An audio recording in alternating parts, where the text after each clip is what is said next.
The nuclear blast showed me how powerless we really are. 3 months later, I put on a mask and walked toward a zombie. I got close on purpose, only for the backpack behind it. I searched the pack and soon found a sealed can. I did not feel happy. I pulled out a Geiger counter and aimed it at the can. The meter hissed. The food was over the radiation limit. It was not edible. I felt my spirit drained. I looked up and saw a huge rat crouched ahead. It was what the zombie had left. I stared at it. I hesitated for 3 seconds. I gave up on eating it. This is the world 3 months after the blast. Radiation dust fills the air. Living is harder than dying. I had to guard against radiation. I also had to face the food shortage. At night I went back to where I was staying. A car I had turned into a shelter. I had not eaten in a day. I drank the last bit of water to get by. That plain, desperate day ended like that. The next morning I went out to look for food as usual. After the destruction, supplies were nearly gone. Many people did not die from the blast or radiation. They starved to death alive. Lately I noticed something strange. Some zombies had their clothes stripped off. That day I still found no food. I survived on water again. Suddenly I heard noise outside.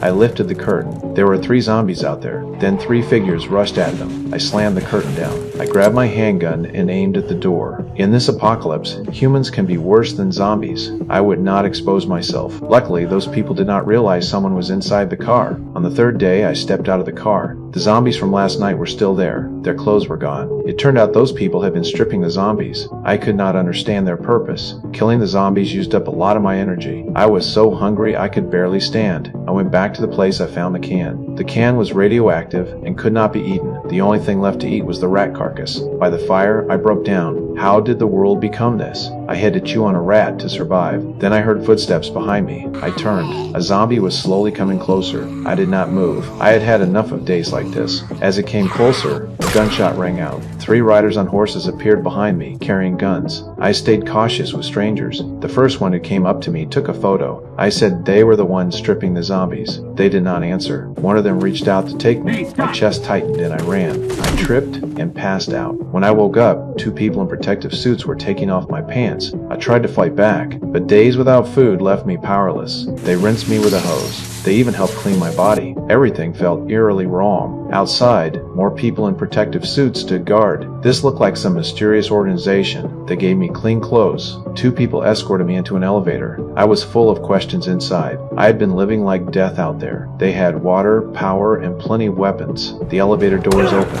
I lunged at the 2 who followed me. In this world, you cannot hand your fate to others. The main door was locked from the outside. I was trapped. I spotted a long blade. I only wanted it for self-defense. Before I could move, a silhouette appeared behind me. A cold gun barrel pressed against my back.